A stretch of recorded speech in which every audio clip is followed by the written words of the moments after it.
Hey, so I am driving right now. I am leaving work early. I am going home to meet my husband, and then we are heading out for a second opinion. I am going to see a new oncologist that I've never seen before about the new lumps that I discovered in my neck. For those of you that are new to my channel, I am a lymphoma survivor. I went through 6 months of chemotherapy, and my initial symptoms were lumps in my neck. So now that I have been done with chemotherapy since October, I noticed some new lumps in my neck that concerned me. I went to my doctor and he told me the lumps were too small, he wasn't concerned, and he was very rude and dismissive. So today I'm gonna see a female doctor. That was actually a suggestion that one of my subscribers put in the comments, that maybe a female doctor will be more compassionate. So we'll see if that's true or not. The bar is really low, guys. After the way I was treated at my last appointment, at this point, basically, if she's not nasty and she doesn't completely dismiss everything I say, I'm gonna consider that a win. Thank you guys so much for all your support. I appreciate you. And I'm gonna take you guys with me to the doctor, so let's see how it goes. Hey guys, so now we are heading to the appointment. My handsome husband is driving me. Thank you, handsome husband. And I want to show you, I had this mask made. So I feel like when you wear masks, it's so impersonal. It really, I feel like doctors already treat patients like numbers, and when they can't even see your face, they don't even really know who you are. So I don't know, I feel like wearing a mask makes it even more impersonal. So I got this mask made up so that way they can see who I am. They can see that I'm a mom, and I don't know, maybe they'll be a little more compassionate towards me. So let me show you. That's me and my baby. This is before cancer, when I have my long hair. So we are heading over to the cancer center now, and we'll keep you posted on how it goes. My mask isn't as cool. Hey guys, so the appointment is over and we are enjoying some coffee at a coffee shop. New Orleans style coffee called PJ's coffee. I'm just having a regular coffee. But the appointment went really well. She was really nice.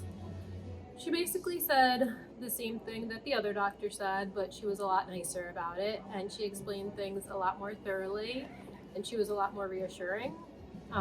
She felt my neck. You know, she did feel the areas of concern, and she did a more thorough examination actually. Because the other doctor, you saw in my joke video where he just like literally grazed my neck, she actually felt my neck really thoroughly, and then she even felt my stomach, she felt my armpit, she felt my legs. He didn't do any of that. So she was much more thorough with her evaluation, and she was much more thorough with answering questions. I had a lot of questions to ask her about, you know, how to know what lymph nodes to be concerned about, since, you know, sometimes these lymph nodes can come up in your neck, but, you know, they're not as worrisome like the ones I currently have.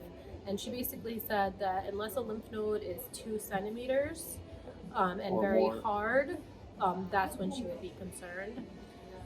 So we also asked about what the treatment would be if I were to relapse, and she did say, which was my biggest fear, that I would need a stem cell transplant, which is something that, you know, is scary to think about. She said that was the current practice, but things could change depending in the next few years what the research says. But it was interesting that when you do get the stem cell, prior to that, they always put you in remission first with some type of chemo or immunotherapy drugs. She was explaining is like a prerequisite prior to that. Yeah, and she was reassuring that the stem cell transplant, that if I needed it, she said hopefully you'll never need it, but if I did need it, that I would get through it just fine, that I'm young, that I'm healthy, and that, you know, it seems a lot scarier than it would be, and that I would need to be in the hospital for several weeks, which, you know, I wouldn't be looking forward to, but that's a lot better than several months, which I, you know, had read different things all across the board about how long you have to be hospitalized, but she said it would only be several weeks. and she said that she thought I would tolerate it really well. The other concern I had was, because I researched way too much, I had read that the success rate for stem cell transplant for relapsed lymphoma is only 50%. So I asked her, is that true, that I would have to go through this whole stem cell transplant procedure, which I know is not easy, for only a 50% chance of a cure, and the other 50% of people, it kind of seemed like, based on what I was reading, like were SOL. So that's scary. But she assured me that those statistics are old. I mean, all statistics are old, because basically statistics have to be old because you're looking at a 5-year survival rate. So 5 years have to pass before you could even take, before you could even analyze that data and come up with a number. So, and over the past 5 years, 10 years, they've come up with so many different treatments that are the pre-treatments before the stem cell transplant that are much more effective.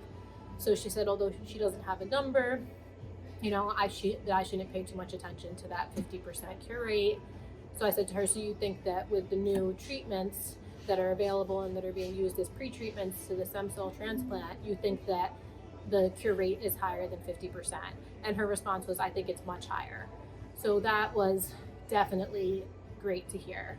So hopefully I never need that, but it's just good to have that reassurance that if I did need that, she believes that, I'd tolerate it really well, and that it would be a higher than 50% chance of a full remission.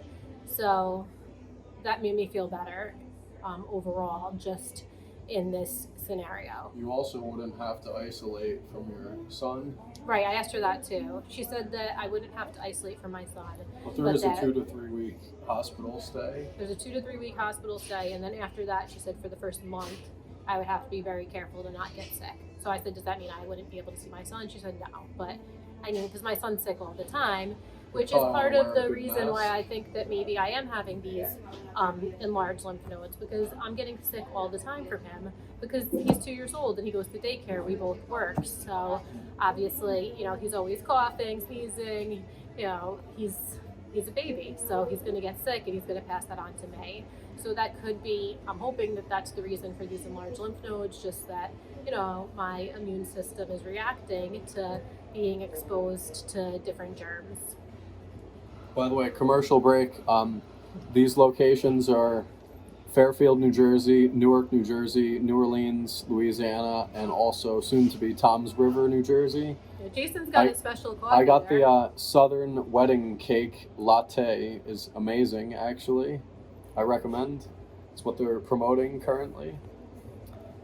Yeah, so I am overall feeling better about everything now that this doctor said the same thing as the other doctor. Plus, a lot of my symptoms have subsided. While I still feel the lumps in my neck, they're not getting any bigger.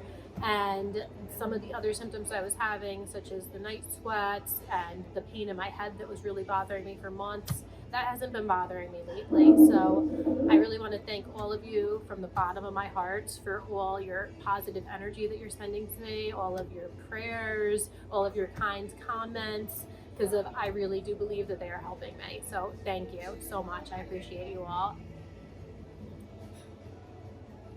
Thanks also.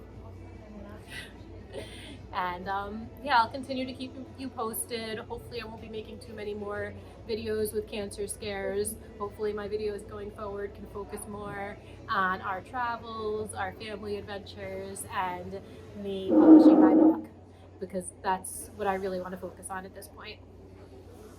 No Dr. Jerk face videos after today. It was a positive experience. Yes, it was a very positive experience. I really liked her. She was very kind. And I said before this that, if she was anything other than nasty and dismissive, I was going to call it a win. So it was a win. Cheers. Cheers. Thanks, guys. See you next time.